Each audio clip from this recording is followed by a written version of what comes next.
Life Audio. Welcome to Empowering Homeschool Conversations, where we talk about ways to empower families like yours to successfully homeschool children with learning challenges. I'm your host, Peggy Ployhar. Today, we're diving into a powerful topic that intersects faith, science, and creative homeschooling. How we can turn abstract concepts, especially in subjects like math and physics, into tangible truths that our children can understand, connect with, and even marvel at. Today's guest is Margaret Shawver, a Christian mom, certified physics teacher, and the creator of a simple but brilliant teaching tool, differentiated graph paper. Margaret created this during her master's program to help students better understand the relationship between variables on a graph by color coding the axis as blue for X and Y for red, and found that this small tweak made a big difference in student comprehension. Today, we're going to explore how that simple idea is part of a much bigger conversation about how kids think, how we teach, and how we reflect on God's design in the way we approach learning. Welcome to the show, Margaret. Thank you. Thanks for having me. Absolutely. So I am super nerdy about this. When you first emailed me, you go, I know you have a physics degree and you're going to love this. And I do.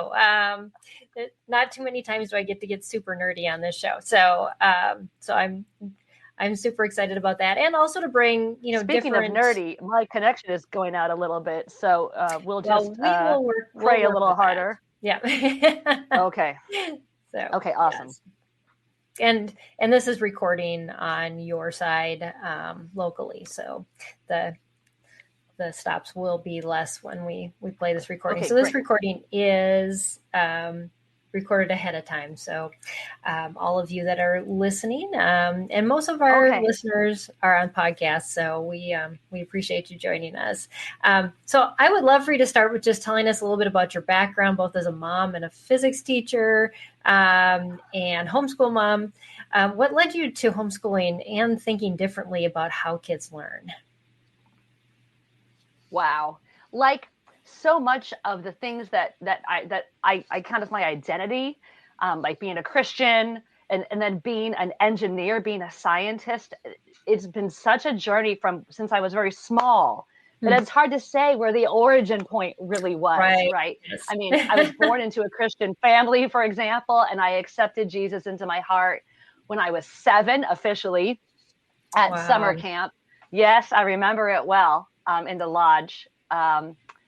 And I, unrelated sort of in the secular realm, but very much in my heart are my love for God's world, my love for God, my love for God's world. And I've been taking things apart since before I was 7 and putting them back together, mainly successfully. And I was, a few moments from that time, fast forward a few moments in my educational and growth journey stand out to me to bring me where I am today.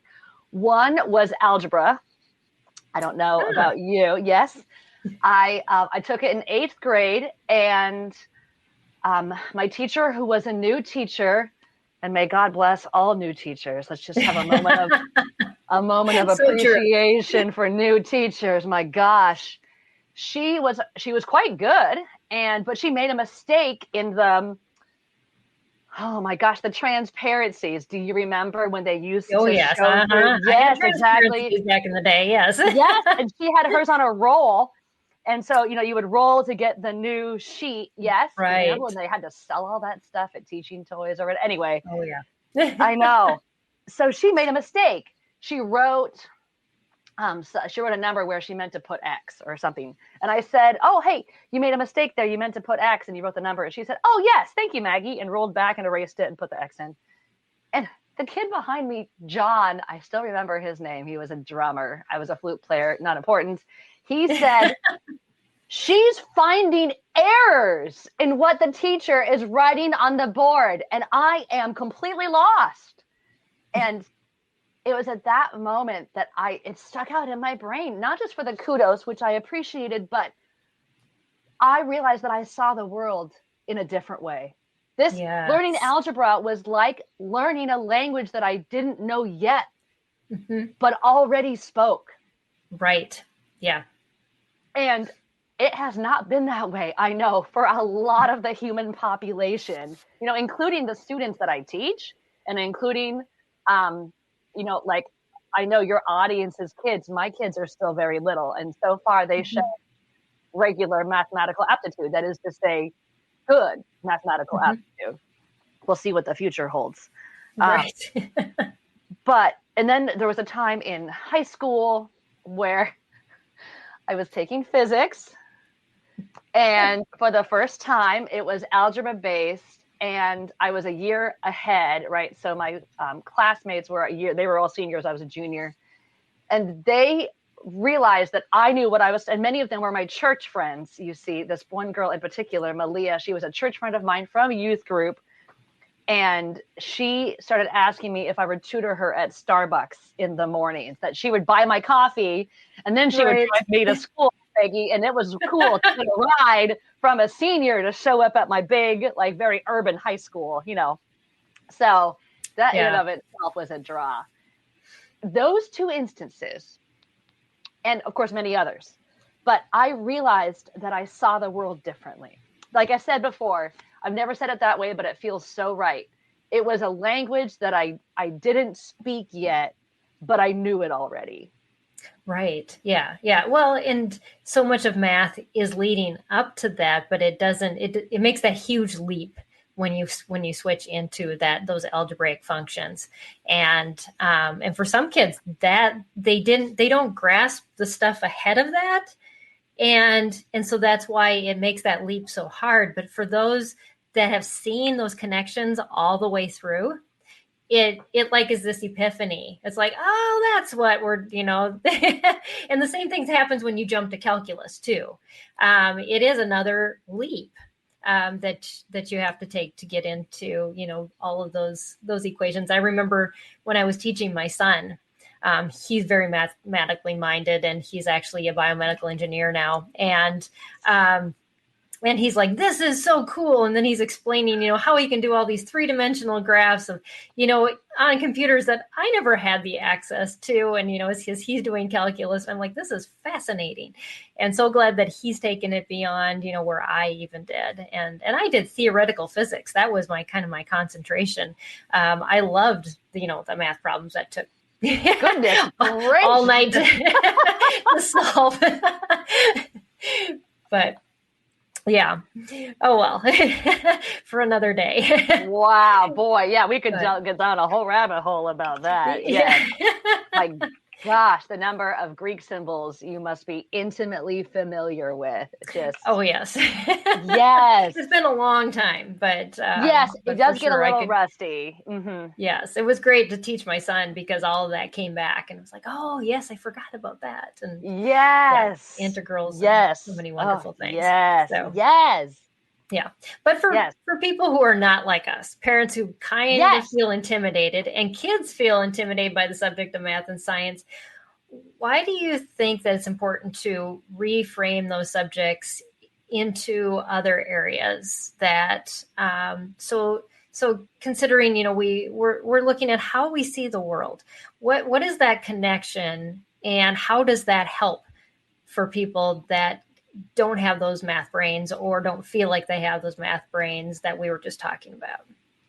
Right. So I'm going to touch on the last part first, because in, of course, the educational community and in anyone who homeschools, and like you and I said earlier, everyone homeschools, every parent homeschools, grandparents, aunts, uncles, we are all out here homeschooling, as we should be, right? We are automatically teaching our children about how we see the world as God commanded us to do, raise up a child till he is 7, like there's all sorts of specific instructions, not to mention examples about parenthood in the Bible. Right. But so something that parents may see is this idea of math brains, right? Like math people. And as educators, we all fight against this, but I have found that is not very helpful for my students, because then, for example, my friend Malia, right, the senior who gave me rides because I tutored her, she was not dumb. She could tell that I was getting it and she wasn't. So what does that mean, right? We need to have some foundation for that, some context for that realization for our students, Absolutely. our kids, because our kids are going to come home if they don't homeschool, or if they have brothers and sisters or friends in their co-ops who might get it faster, or they might be the one who gets it faster and they don't know how to handle that fairly awkward situation. Exactly. I think it's so key to tell people that God has made us differently and as members of the body of Christ. And that is important. Mm-hmm. If everyone was like me, and possibly you, we'd all be sending rockets to nowhere. Like, that would be the pinnacle of my achievement, right? Building apps that no one used, making robots that would carry my coffee around my house. And so I try to tell my students there's our analytical thinking skills, and some people have those in larger measure. Right. And Absolutely. that's not a problem. That's not a problem. No. You have many skills that they do not, possibly empathy, normalcy, who knows? But it's okay if you get it faster. It's good to try to exercise your skills, steward the skills that God has given you. Right. Help out your Christian friend next to you, or your any friend, really, and remain humble that this is a gift that God has given you. It's not anything that you earned on your own merit, right? Your grades, your achievement in your field, good job working hard. But I just think that's an important distinction. We will continue this conversation after a short break. Americans have a big healthcare problem. Over 100 million citizens carry medical debt while paying for overpriced and complicated health insurance. As Christians, we don't have to pay for a broken system. Christian Healthcare Ministries is an alternative to health insurance at half the cost. Plus, you can enroll at any time. Stand up to health insurance with a biblical solution. Join CHM today by visiting chministries.org/wellness. That's chministries.org/wellness. The Bible tells us, "I will bless those who bless you." That's not just a nice sentiment, it's biblical prophecy. And it's a commandment from God, it's a calling, and right now we're called to act. The teachings of the New Testament are deeply intertwined with the Hebrew Scriptures. As Christians, we are called to honor and respect this shared heritage. The Apostle Paul reminds us in Romans 11:18, "Do not consider yourself to be superior to those other branches. If you do, consider this. You did not support the root, but the root supports you." Supporting the people of Israel is more than a belief. It's a biblical mandate. By partnering with the International Fellowship of Christians and Jews, IFCJ, we can live out this calling together. Just as the fellowship blesses God's children, we know that you will be blessed too. Learn more about the fellowship and how you can live out your faith, bless Israel, and be blessed in return. Visit ifcj.org today. Again, that's ifcj.org. Be the blessing, live the word, answer the call. This is Empowering Homeschool Conversations, provided by SPED Homeschool, a nonprofit that empowers families to home educate diverse learners. To learn more, visit spedhomeschool.com. Then going back, what can we do? So, Jesus used parables 24/7, basically, right? All the time. And he speaks directly very few times in the Bible. And even when he does, he uses parables at those times, even short ones. We are storytellers as humans. We connect with other people based on experiences, shared experiences, like physical memories that we have that we can connect new material to, right? Right. Jesus did not walk around like with a scribe and like a bunch of Pharisees and like a connotation, like a Concordia somewhere. Like, he didn't do any of that. So I find it really helpful to use story cues with my kids that maybe they do easily understand what's happening, or maybe they don't. I try to remind people, the hexagon is stable. The hexagon is the most stable geometric shape, for example. bees build their hives in it, right? It's one of the foundational shapes in chemistry, which affects your phone battery, right? And you just keep going as modern day and as tangible as possible until a kid says, oh, I get it. Yeah. And so that may be, now I'm getting ahead of myself. I'm sorry. But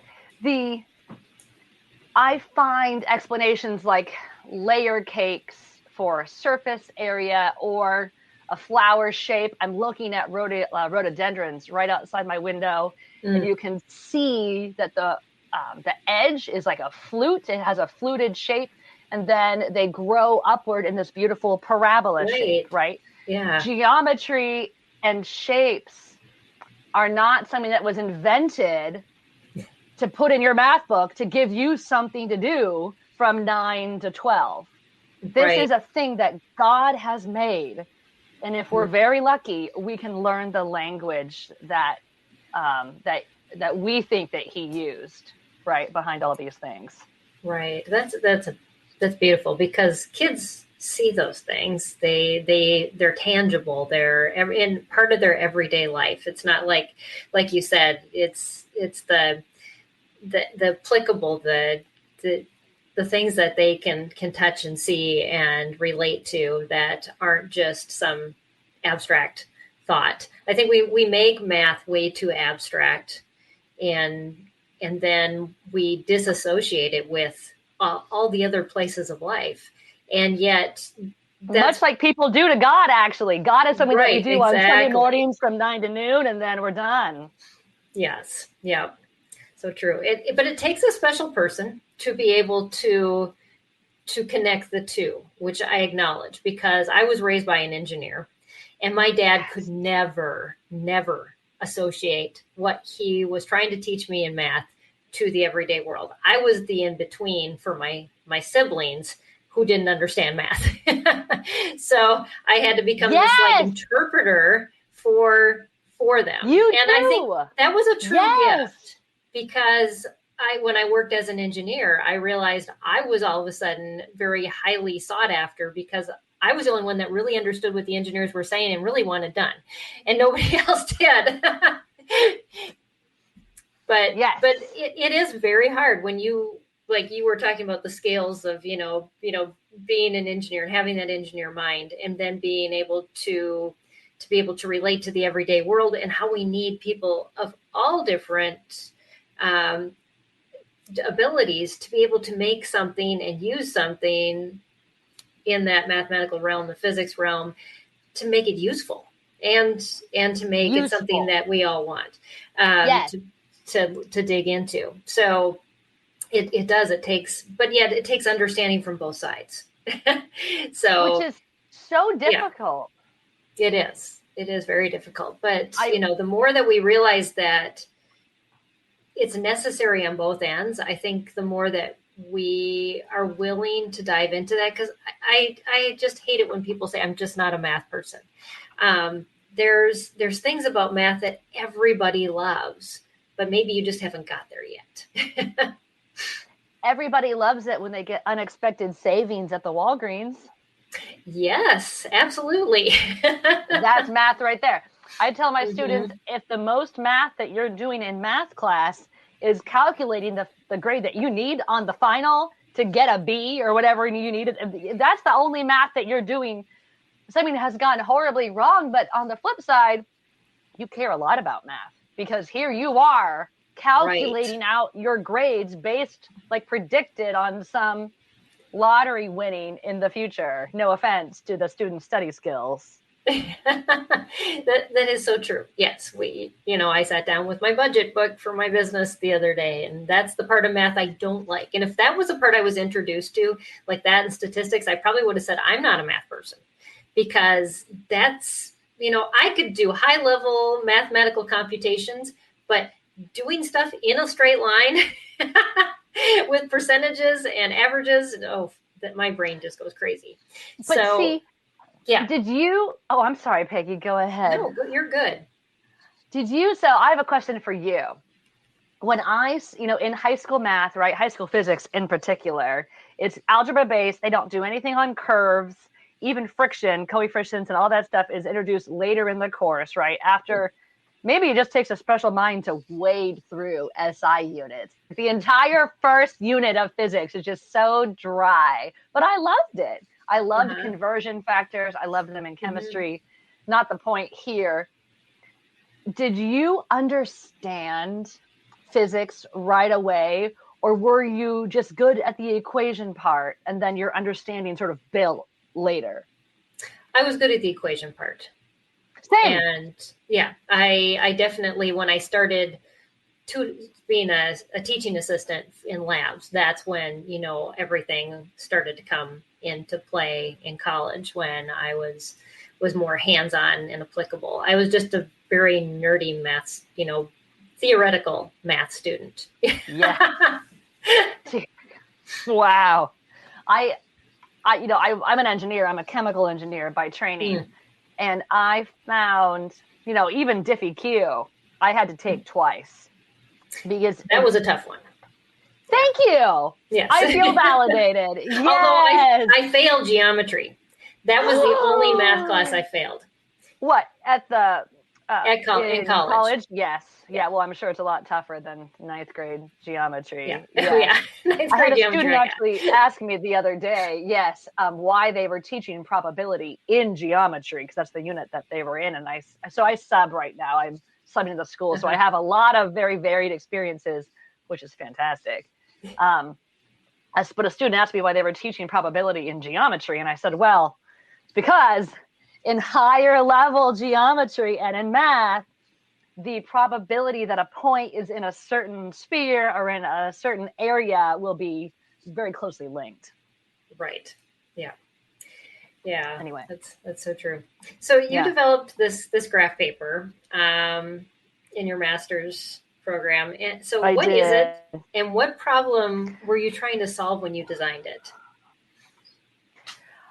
In my teaching, as you asked earlier, and I went on at great length about my journey understanding not just the body of Christ, which might take me all my life, but the idea in particular that so many of my friends, people I liked and respected and I knew were smart, did not see the world the way I did.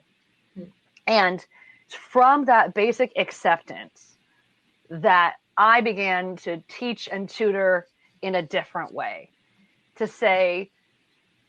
just honestly grasp at straws, but not in a frantic way, trying to find the cue, the parable, the connection that would help them understand that math and everything that uses math, chemistry, physics, biomechanical, everything, sees the world as a predictable system with slots where you can put in variables that and then with enough pencil work, you get out the variable that you don't know, and that helps you build something. Right. And then that leads you on to greater discoveries in which now you know more and you can solve for more unknowns. The original algebra problem is, Babylon, right? We'll just pick an ancient empire. How many acres of food do I need to grow to feed my family, assuming a 50% yield, assuming that the king will take 50%, 25%, but honestly, 50% yield and then 50% of that, and then maybe the locusts are coming, right?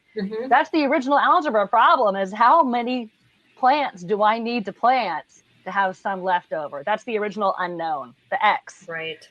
So it's not that humanity hasn't done this, right? There's sports stars all over the place. I use LeBron James constantly as a great geometry example. He is the master of the layup. And every time he throws his basketball at the little square, it goes into the basket like magic because he's a geometry genius. He probably doesn't see himself that way. Right. But this is something that we can do. We carry out complex electrochemistry equations all the time up here. So God has designed us this way. We are made in his image. Hopefully, with enough brain exercise, we can get a little peek So all that to say, I've just listed several of the hooks that I try to use for people. And this is one of those hooks. So I don't know if you can see, I went through quite some trial and error to get the right brightness of color. So the x-axes are blue and the y-axes are red. Okay. Yeah. So simple, but it helps students keep track of which is X and which is Y, because there is a visual cue to keep them apart. I mean, I don't know about you, but I reverse my coordinates a lot when I'm tired, fatigued, going on the board. Yes, and especially when you're like trying to create images for social media and going, which one is the up and down and which one's back and forth? I can't remember. Is it the first or the second? Fixed image on page, like literally the bane of every person's existence. Yes. Exactly. We will continue this conversation after a short break. Americans have a big healthcare problem. Over 100 million citizens carry medical debt while paying for overpriced and complicated health insurance. As Christians, we don't have to pay for a broken system. Christian Healthcare Ministries is an alternative to health insurance at half the cost. Plus, you can enroll at any time. Stand up to health insurance with a biblical solution. Join CHM today by visiting chministries.org/wellness. That's chministries.org/wellness.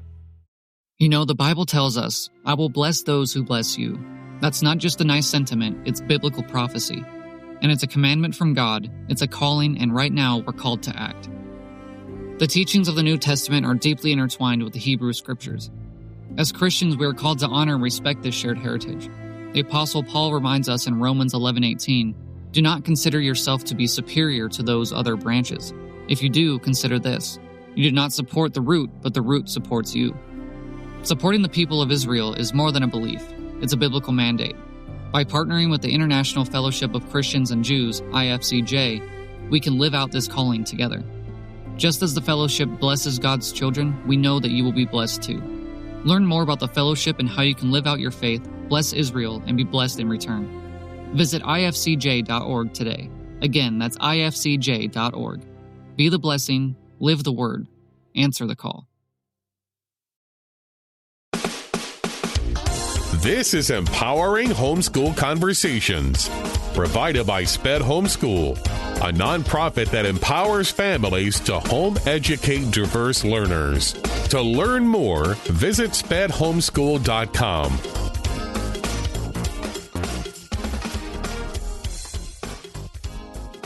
So what reactions have you seen from students when you've introduced this tool? Why has no one done this before? That is their original, if I had a penny for every time I've heard that, right? But that's what everyone says. Why is this not standard already? Especially for differentiated math, beginning math, literally anyone up until, sophomore or junior year of high school when you're trying to fit in all your pre-calc graphs on the same page. Right.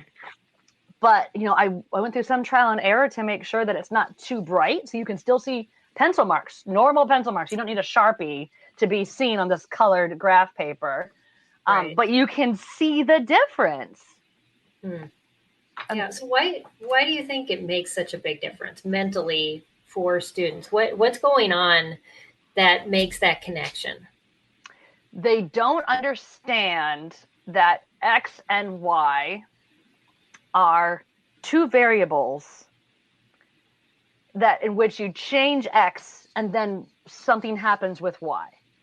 Instead, they view every graph as a picture with some alt text, and they have to memorize literally all of the pictures and all of the alt texts that will ever happen, right?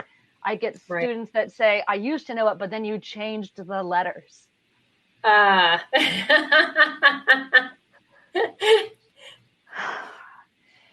And that is so common. They're so heavily relying on memorization when that wasn't the key to teaching math anyways. But I think a lot of people do feel that way, is that math is something that requires high rote memory.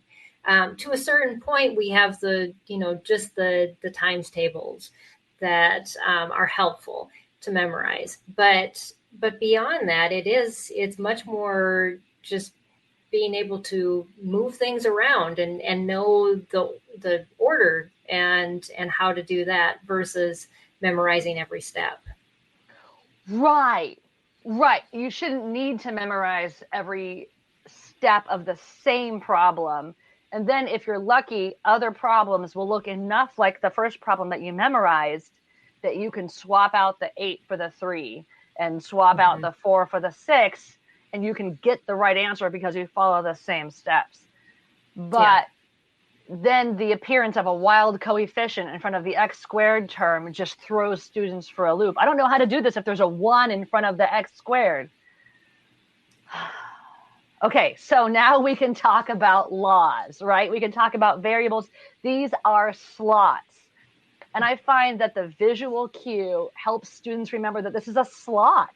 The X slot can take any number in the domain in any X value that won't, like illegally fill the equation, right? And then the Y value is the red value that happens because you've done something to the blue value. Right. Even slope, right? That's red over blue. Change in red over change in blue. So right. You basically moved it into a cause-effect relationship, which I think is much easier to understand than a mathematical equation, or at least with all the variables that kids are looking at and trying to wrap their brains around. It's like, yes, I know. If I do this on my computer, that's going to happen. You press a key and, that's whatever function key it is, this is what goes. And I mean, we have so much of that. I mean, you just, you eat, you feel full. It's part of life. But I think we understand cause and effect very well as humans. You're absolutely right. Yeah. So what are a few real life examples of how you use this paper to teach key concepts? Oh, wow.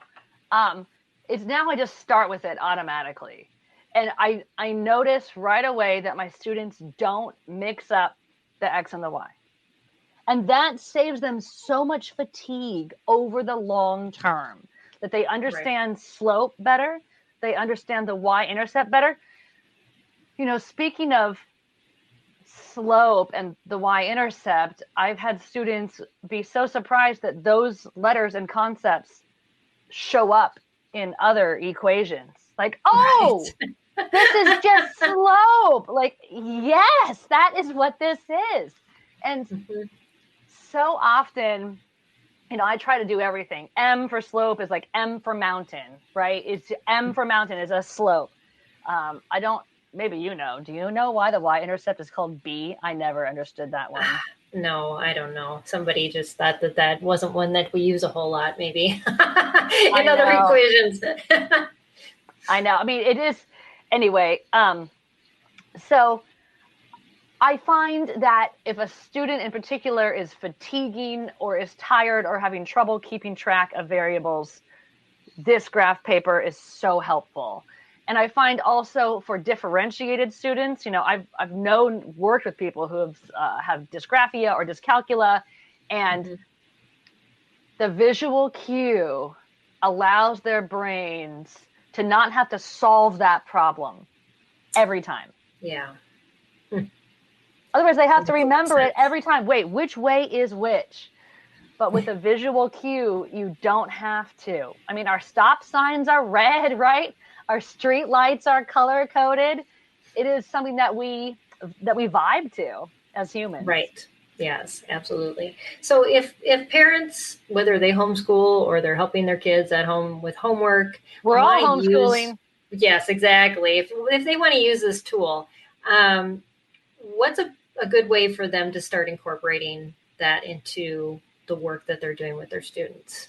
Every time you graph, if your student is having trouble with math, I feel like anytime you're going to graph something, you should use differentiated graph paper. And if the parent is comfortable, if you're solving equations, linear one variable equations, you could even graph them on my differentiated graph paper, right? You could just say, look, here's what that means. Right. 8x equals 16.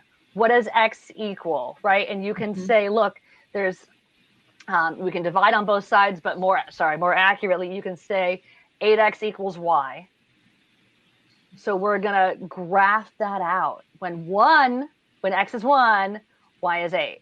When x is 2, y is 16. When x is -1, y is -8. And here's what that equation means. It means that for every time we change x, y is multiplied 8 times. Right. X is multiplied 8 times, and that's what y equals. The other day, I was helping a student with piecewise functions, an Algebra 2 student with piecewise functions. And those are tricky. I don't love those myself.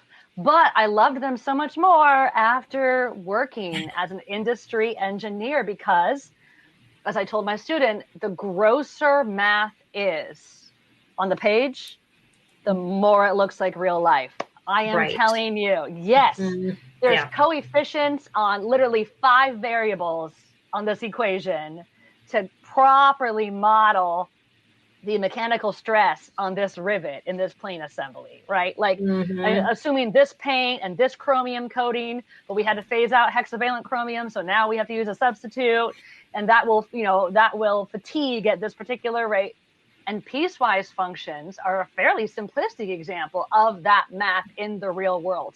From this set to this set of X inputs, it's linear. And then from this set to this set of X inputs, it's a parabola. And then over here, after x equals 5, it's a straight line. And I think just saying that out loud makes me think, oh, x is blue, and then the y's are red, right? Like, and I did not grow up that way, but I keep thinking of it now. Like, that would be so helpful to have a color code for when x changes, y does this. And then when x changes, y does this. And I told her that this is what real life looks like because these equations are only modeled accurately. They only model real life accurately under certain pretty specific input conditions. Blue. Absolutely. Yes. Yeah.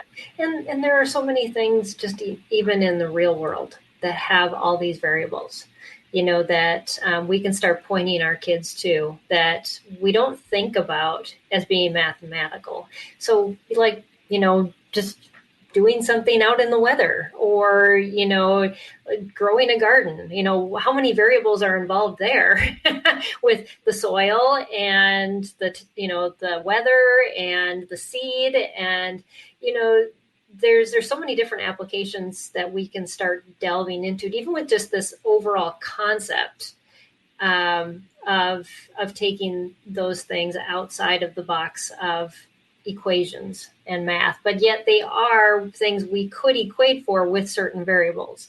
And so, that can open up a lot of space for kids who don't naturally think that math is for them.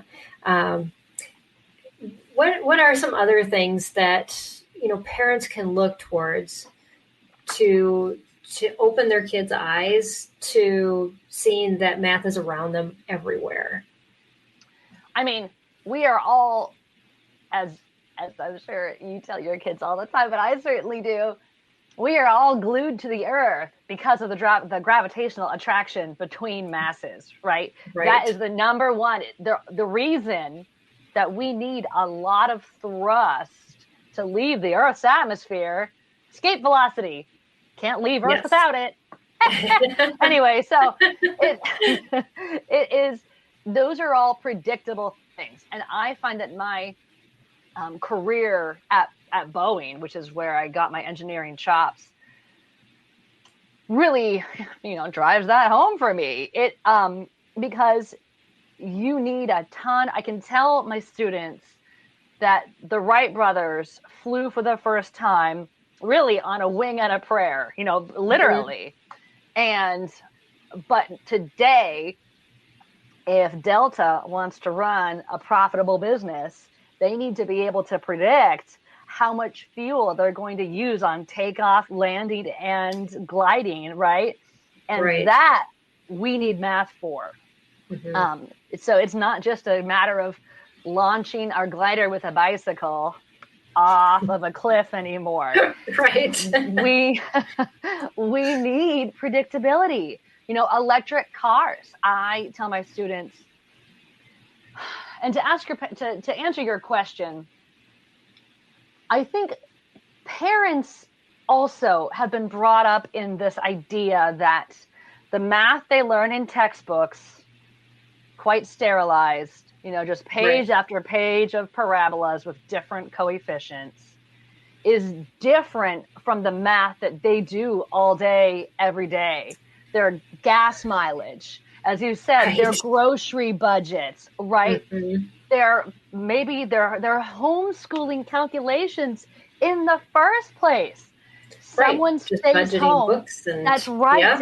Yeah, someone stays home because they decided that they don't wish to go in the Christian school route, but money has played a part in that. Do I wish that we lived in the aspect of heaven in which we don't have to pay out money for material blessings? So looking forward to that. Absolutely. But God has a plan, and God has a plan. I'm afraid that gravity doesn't play into that as well. Oh my gosh. No, me too. I just want to eat chocolate all day, Peggy. Yes. Oh my gosh, that's a great example. Diet and nutrition. If there's diet and nutrition fans at home, someone's calculating macros. I know they are. Right? Someone is calculating how big the TV is going to be to fit in the space after someone knocked over the previous TV. Someone is going to calculate, their health insurance bills, and there's plane tickets, right? If someone maximizes credit card points, someone's doing a lot of math at home. Right. Yeah. Even an application my husband introduced to me just this week was, do you know that Google can tell you how tall a building is based on, just Google Maps and then driving around. And then he goes, and then you can equate how high the interior space is of that building, because I'm looking for a new space for my other business. And so I'm like, I need this certain height of a ceiling. He goes, no, that won't work because the calculations with Google show that space is not as high as you want it. And but I mean, then you save yourself so much time to even going to look at that space. I mean, we're like using these skills all of the time, and like you said, we rarely call that math, but it is. It's these constant questions that we need answered, and we use data that we have around to figure out what we need to know. The great unknown, right? Yes. You solve, you find out all of the variables that you can until you're left with at least one or two variables, and you can guess at one, and then you can solve for the other one. And if that's not right, go back. Right. Absolutely. So, it's a good point to take into consideration. Kids will struggle with typical math curriculum. What can parents do that don't have a choice as to their child either using that curriculum, or they do have a choice as a homeschool parent to remove it, but they don't want to have their child keep feeling like they're a failure at math? What are some first steps for them? Wow. So if you and I solve this on this call, we can market that, and then we can become millionaires. Exactly. I mean, that is the $10,000 question, right? Is it right? Can curriculum be more than just a tool? Can curriculum be a pathway to understanding? Right now, curriculum designers will tell you, of course it can be. Anyone who has ever tried to teach a kid math out of a math book will tell you that if so, they sure haven't found it yet. Yeah. So I come from a skill and drill background, and I found that very useful in my time. One of my formative memories is of me learning long division in third grade, and me telling my father that I didn't want to complete this worksheet because I knew how to do it already. And he took it from me, finished the whole thing in like 10 seconds, and gave it back to me. And he said, unless you know how to do it that well, you don't know how to do it. And I thought, okay. So there's nothing wrong with a curriculum that emphasizes skill and drill, I think, because I think the pencil work is very helpful. But I think emphasizing to your child that everyone has a part of math where they struggle. I had to take DiffyQ twice. You failed college geometry. My record is not spotless in any way, and I am good at math. Good at math in the general sense of the term. Right. So emphasizing to a child that not only does everyone have this, but it's to be expected. And if you are going to keep learning complicated concepts, this is to be expected. Okay, this moment has come for you right now. That's good. I'm sitting next to you. You have adults who care about your math education. We will work this out because, child, this is going to happen again too. Right. This exactly. Is not just in math. There's going to be some SAT writing passage that you can't make head or tails of, right? And this is going to happen to you again. This is not a mark of failure on your part. This is a mark that you are learning and trying new things. So emphasizing that, but I think going outside any curriculum should be, well welcomed. And I know that, your co-op might not have an option for that, or the teacher that you're working with might not be open to that idea, but it's your child and their education, right? There's nothing wrong with getting tutors if you don't feel comfortable. And I wish that's not the point of this conversation, right? We want to empower parents to do it themselves. But talking to other people, talk to your older generations that you might have around. How did they learn math? What made sense for them? What's a way that they remember using math every day in their lives, right? I mean, my grandmother, she's gone now, but she remembers rationing books. Can you imagine? Wow. Yes. Huh. That would have been math right there. How many potatoes can we eat this week before we have to go scrounge them from our garden or go hungry? Right. Yeah. Yeah. Real life, and those things that kids remember, that they don't remember always, the lessons from the book. And so even if you are, like you said, kind of stuck in how your child's being taught, it doesn't mean that you can't supplement in beautiful ways that help them connect with the information that they're learning. And if you can't do that personally, ask around. Say, well, how is this a real life application? So when my child Johnny wants to know, so put that out there. Maybe your people that you're friends with on Facebook, put it up as a challenge. We want to make this real world. That's a great idea. Yes. And Yeah. Peggy, I just remembered. First of all, I don't know what your favorite book in the Bible is. Mine is Nehemiah, because it's a project management handbook. Like I just love. Thank you. I love that book. And, it has my favorite verse in it, 4:9, Nehemiah 4:9. We prayed to the Lord and we posted a guard. And if that doesn't say everything about Christian career management, I don't know what does. Or Christian, production excellence, right? We want to do our chosen path well and put God at the center of it. So you pray to the Lord, you post a guard. Like there's nothing else to be said. But am I going to name the wrong book of the Pentateuch? But in, Deuteronomy, Leviticus, Numbers, even in Exodus, they go through lots of numbers, right? Even in Genesis, they talk about the measurements of the ark, of Noah's ark. And then they talk about the measurements of the Ark of the Covenant, very much so. Yes! So dramatically, they talk about the measurements of the blue and purple curtains. They talk about the measurements of the fountains to wash your hands. They talk about the measurements of the fat pans. I mean, it's just page after page of numbers. So it's not even that God didn't find that important to write down and pass on. So true. Yeah. You could build one. You could build one for a homeschool project. You could build a replica, which would be obviously, I would hope, a scale and then model. You can ratio it, scale it down. Yes, we actually did that with our kids. You did? I love that. Yeah. So many good homeschool memories built into that. But yeah, there is so much math involved in the Bible and also in creation.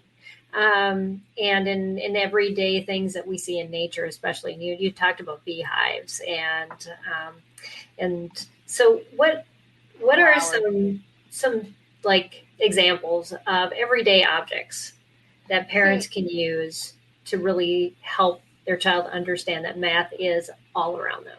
Oh gosh.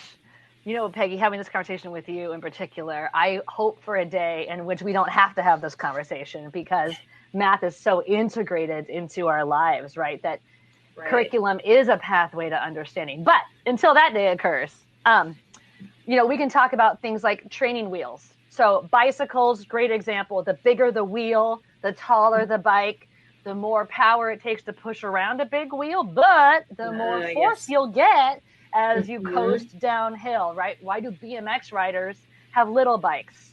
Why do training wheels help? Because they distribute the force left and right so that you're not trying to be a gyroscope. Then you could talk about gyroscopes if you wanted to. Why are motorcycles more stable when they go faster as opposed to when they're in parade rest? I always watch the motorcycle cops drive by 2x2, and I'm like thinking, wow, they're going 10 miles an hour. I mean, I could not do it on those gigantic Harleys, but that's a story for another day. Flowers. My favorite example right now, flowers. We're in spring. Flowers are everywhere. They grow, tulips and roses, right? Look at this. This is a classic parabola, but everyone recognizes it as a flower shape. Here's the stem. Here's the petal.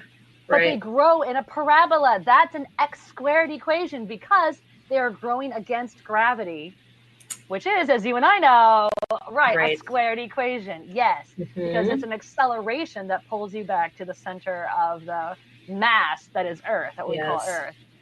I see it on my apple trees in particular. So branches, trees that grow new branches. Here's the stem, or here's the trunk. Yep. Just like that. And that's even good, as parents who have kids maybe say, I'm not a math person, but they're an artist. They need to understand that, because to make something look like it's real, they have to understand that those things are affecting how things are formed and created. And that's why we see it as natural when they draw it that way. And they may even pick up on it, like you were talking about LeBron James and his shots. Artists tend to pick up those natural gravitational, physics, even animation. I had a conversation with an animator a while ago, and him talking about, just understanding how things fall. You have to know those things in order to make them look real. You do. And we as humans will notice if things don't look real. Oh, yeah. We absolutely have a very highly tuned sense for that. One thing, I hate to leave this topic because I love it, but another thing too, you could talk about like fishing, right? So why do fish move through the water so well? Or why do sharks have a different tail shape than whales, which go up and down, right? Like, is that a different thing? And why? And of course, music. I have my piano behind me, but so many Christian families, mine included, were musical, and I find that to be a natural. That I also teach piano, and I had this piano student ask me the other day, why does the A sound different, right? The 440A versus the 880A versus the 220A, the concert A versus all the others, and I said, because of frequency. And she was a little taken aback, I think, but you were so excited. What is frequency? And I said, well, frequency is about waves. Those are the sound waves that you hear, and how fast they are changes the pitch of the note itself. So if your child is musical or has taken any music theory, and some students really spark with music theory in a way that they might not spark with parabolas on a page. Right. Yes, that is so true. So if parents are looking for your resource, your graph paper, where should they go? I was accepted on Walmart.com, and I'm so thrilled because it makes the shopping experience so easy. You can just go to Walmart.com and type in color graph paper, and it'll pop right up. Okay, and I will get that a direct link from you and put that into the show notes too, so our users, our viewers can find that. Okay. Sadly, I don't have enough of an audience to give you a commission yet, Peggy. That would be, maybe no, you're good. We're just happy to share and happy that you have, spent this hour with us, just sparking an interest for God's world, math, and getting kids out of the box that they're not good at math and that math is something that's not for them. It's for everybody in reality. It's for everyone. God talked about it. The Israelites did it in the desert. If they can do it in the desert, right? Noah did it in seriously, but we can do it today. And it's okay. I don't mean to trivialize kids' fears about math, because we have put so much emphasis as a society in particular, quite recently, on analytical thinking skills. And we value those, almost out of proportion to everything else in life, which wasn't always true, right? Right. That's a very recent development. Previously, your ability to sketch and learn languages would have been a much higher value skill than your ability to make water wheels work slightly faster, right? So it's, I don't want to trivialize my kids' fears. Like, yes, you're living in a world in which the stock market and computer coding, has a huge weight. I get that. But learning about God's world through the lens of math, is never going to be A, a waste of your time, and B, it's never going to lead you astray. No, absolutely. That's so true. Yeah. So good too. Yeah. In wrapping things up, what's one thing that you hope families will take away from our conversation today?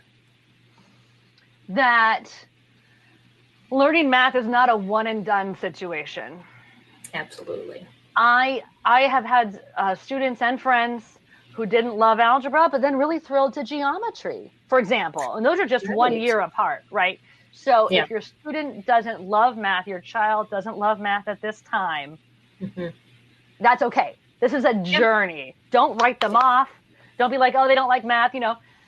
Another math teacher and I made this joke, no one's ever stops reading emails or sending emails because an English teacher told them once that they couldn't construct a sentence. Or texting. Yeah. No one stopped being online because they feel like they can't speak properly, obviously. So math is a journey. And I think that all sorts of cues, like this and any other cues that you can come up with, generational context, are all steps on that journey. Yeah, that's a good way to see that. And if you too are going on a journey with your student, I think that you should be open about it. Say, I did this in school, I graduated, it's behind me, but I've always wondered X, Y, Z.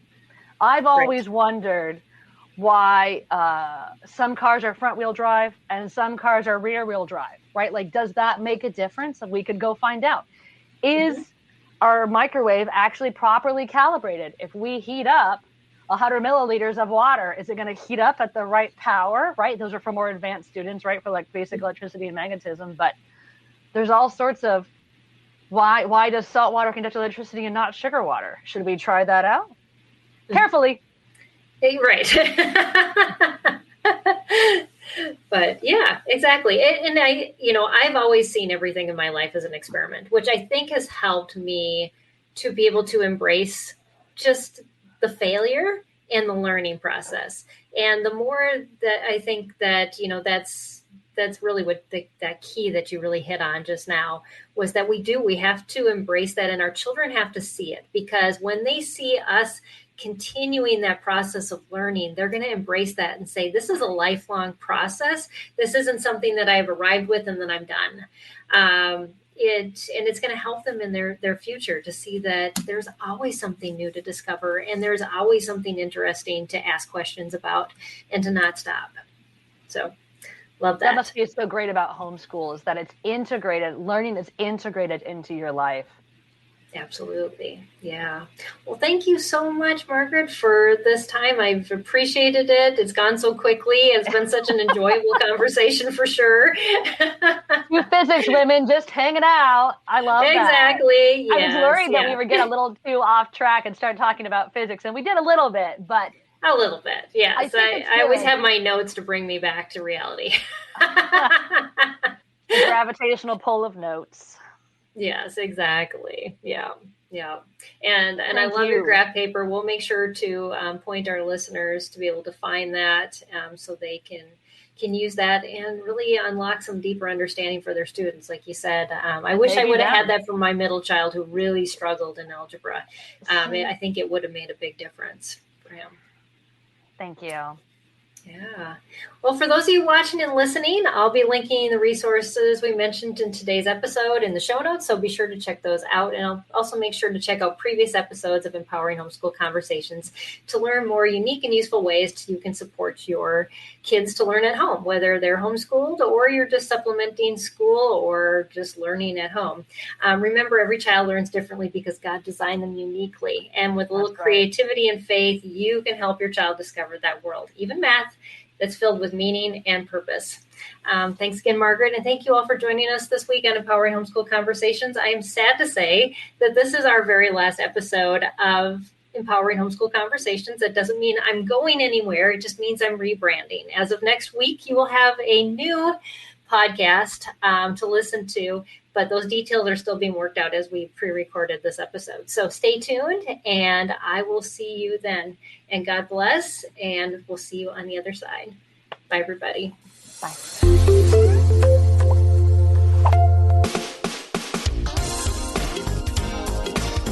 I want to take just a second to thank the team at Life Audio for their partnership with us on this podcast. If you go to lifeaudio.com, you'll find dozens of other faith-centered podcasts in their network. They've got shows about prayer, Bible study, parenting, and more. This has been Empowering Homeschool Conversations. At Thrivent, planning your finances is bigger than money. It's a way to support the people, causes, and community you love. Because helping you put your faith into action is at the heart of what we do. Thrivent, where money means more. Connect with us at Thrivent.com.